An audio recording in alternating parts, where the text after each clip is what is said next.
While watching TV at home, Homer was attracted by a Navy Reserve advertisement and decided to enlist in the Navy Reserve. Homer went to Moe's Tavern to say goodbye to his friends. When his friends heard that Homer was joining the Navy, they all decided to accompany him to the Navy Reserve. Homer left his family and arrived at the military camp, where the drill instructor gave them a briefing. The first thing upon entering the camp was getting a haircut. Homer tried to stop it but couldn't escape. His few remaining 3 hairs were shaved off. Oh, I'm a freak! Homer posted Marge's photo by his bedside. On training day, the instructor noticed something strange about Homer's hat. Homer explained that his hat was carried away by a seagull, so he made himself a beer hat. The instructor threw away his hat. Homer managed to tie a knot with great difficulty, but forgot to tie the other end of the rope to the ship.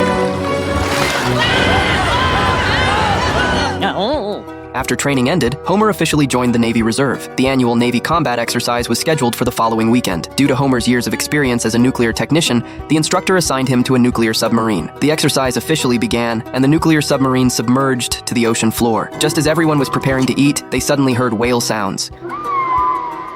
Homer was invited by the commanding officer to dine together. A female crew member reported that the torpedo tube had malfunctioned. The commanding officer said he would personally handle the malfunction and told Homer that he would be in charge of the captain's duties while he was away.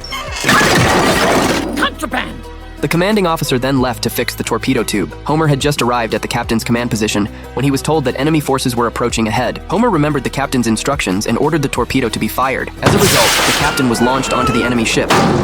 Seeing that the other side had opened fire on them, the enemy also prepared to fire back in retaliation. Homer's submarine was hit by enemy fire and lost power, with even the backup power failing. Homer told everyone not to panic and stay calm, saying the captain would handle things when he returned, only to be told that the captain had been fired out. Homer became the actual commander and asked Moe about the submarine's damage status. Moe reported that all equipment was damaged and they couldn't return to base due to equipment failure. The submarine drifted into Russian waters. The Russian warship thought Homer was going to attack Russia and planned to destroy Homer's submarine. The submarine was hit, and the hull began taking on water. Just as everyone was preparing to face death, Homer thought of using Bart's earring to plug the leak. Homer took the earring and sank to the bottom, successfully using it to stop the water leak. With the crisis resolved, the submarine surfaced, and Homer discovered they were surrounded. The other side gave Homer time to explain. Homer said it was his first day on the job, but was met with ridicule. Homer was taken to a military tribunal. The officers at the military tribunal were all busy with other matters, and no one had time to deal with Homer's case. I think you're off the hook. Woohoo! Homer was ultimately acquitted and released.